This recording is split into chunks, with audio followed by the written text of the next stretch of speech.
এগ্রোসলভ এ স্বাগতম। আজ আমরা ধান চাষের আকর্ষণীয় ইতিহাসে ডুব দিচ্ছি। আশা করি ভিডিওটি ভালো লাগবে। এটি একটি ৯,০০০ বছরের বেশি পুরনো যাত্রা, যা বিশ্বের প্রতিটি কোণে বিস্তৃত। ভাত বিশ্বের অর্ধেকেরও বেশি জনসংখ্যার প্রধান খাদ্য। একটি সমৃদ্ধ এবং বৈচিত্র্যময় ইতিহাস আছে, যা মানব সভ্যতার বিকাশের প্রতিফলন। আমাদের গল্প শুরু হয় ইয়াংজি নদী উপত্যকা, চীনে প্রায় ৯,০০০ বছর আগে। এখানকার প্রাথমিক কৃষকরা অরিজা সটিভা চাষ শুরু করে। তবে ধানের প্রজাতিগুলি আজ সবচেয়ে বেশি জন্মা। এই অগ্রগামী কৃষিবিদ উর্বর বন্যা সমভূমিকে কাজে লাগিয়েছে। পরিচালনার জন্য অত্যাধুনিক সেচ কৌশল বিকাশ করা, জল এবং ফলন বৃদ্ধি কর। তাই ধান চাষ দ্রুত চীনাদের একটি ভিত্তিপ্রস্তর হয়ে ওঠে। কৃষি সংস্কৃতিকে গভীরভাবে প্রভাবিত করে অঞ্চলের অর্থনীতি এবং খাদ্য। একই সাথে ভারতের গঙ্গা নদী উপত্যকায় স্বাধীনভাবে ধান চাষ শুরু হয়েছিল প্রায় ৪,০০০ বছর আগে। এর মধ্যে উভয় অঞ্চলেই ধান চাষের পদ্ধতি সুপ্রতিষ্ঠিত।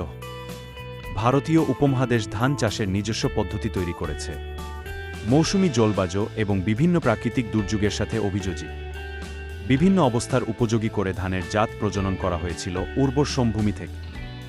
চীন থেকে ধান চাষ দক্ষিণ পূর্ব এশিয়ায় ছড়িয়ে পড়েছে। জাপান ও কোরিয়া, প্রতিটি অঞ্চল অনন্য বৈচিত্র্য এবং কৌশলগত উন্নয়নশীল। দক্ষিণ পূর্ব এশিয়ায় ভাত হয়ে গেল মানুষের সংস্কৃতি ও ভরণপোষণের কেন্দ্রবিন্দু। ভেজা ধানের আধিপত্য নিয়ে ল্যান্ডস্কেপ। জাপানে শিন্তো ধর্ম ও উৎসবে ভাতের একীকরণ এর সাংস্কৃতিক গুরুত্ব তুলে ধরে। কোরিয়া তার নিজস্ব স্ট্রেন এবং চাষ পদ্ধতি তৈরি করেছে। এ অঞ্চলের কৃষি জীবনধারা অবদান ৩০০ খ্রিস্টপূর্বাব্দের মধ্যে চাল পৌঁছেছে মধ্যপ্রাচ্যে। আলেকজান্ডার দ্য গ্রেটের বিজয়ের জন্য ধন্যবাদ। এই অঞ্চলে ধানের প্রচলন তার উদাহরণ দেয় প্রাচীন সভ্যতার আন্তঃসংযোগ এবং কৃষি জ্ঞানের বিনিময়। আফ্রিকায় দুটি প্রাথমিক রুটে চাল চালু হয়েছে। আরব ব্যবসায়ীরা এশিয়ার চাল নিয়ে এসেছে। ইউরোপে ধান চাষ শুরু হয়েছিল মধ্যযুগে, বিশেষ করে স্পেন এবং ইতালিতে। মুররা স্পেনে চাল চালু করেছিল, যেখানে এটি গুয়াডালকাভির নদী উপত্যকার মতো অঞ্চলে সমৃদ্ধ হয়েছিল। ইতালিতে উর্বর পো উপত্যকা একটি উল্লেখযোগ্য ধান উৎপাদন এলাকা হয়ে উঠেছে, এবং রিসোটোর মতো ভাতের খাবারগুলি রন্ধন সম্পর্কীয় প্রধান উপাদান হিসাবে আবির্ভূত হয়েছিল। ১৭ শতকে চাল আমেরিকায় প্রবেশ করে ইউরোপীয় উপনিবেশিকদের দ্বারা। আমেরিকার দক্ষিণে ধান চাষ একটি প্রধান শিল্পে পরিণত হয়েছে, দক্ষতার উপর ব্যাপকভাবে নির্ভরশীল এবং কৃতদাস আফ্রিকানদের শ্রম।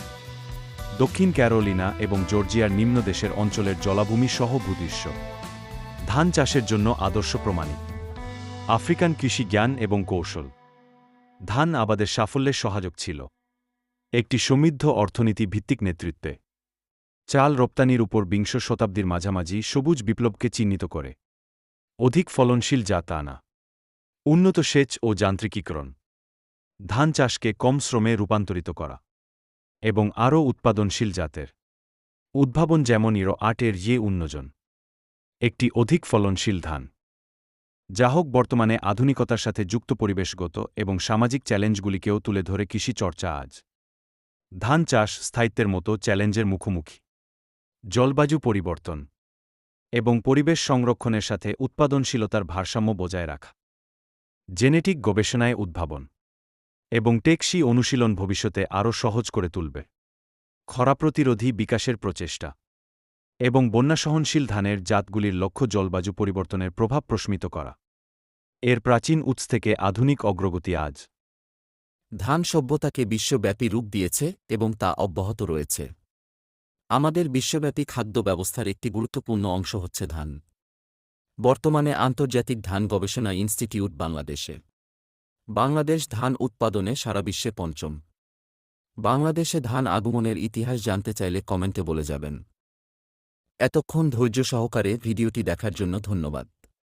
যদি ভালো লেগে থাকে তাহলে চ্যানেলটি সাবস্ক্রাইব করে পাশেই থাকবেন।